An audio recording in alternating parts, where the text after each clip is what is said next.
दिव्यम गंधाद्येषु मनोहरम। यहाँ पे मथुआन पर किने लगा, मथुआन लगाते सिंदूर।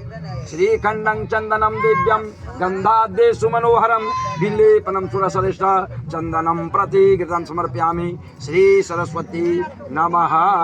हंस को लगाओ, हंस को पहले जल से पूजा करो, जल से पहले आओ। स्नान जलम समर्पयामि श्री हंस वाहिनी नमः।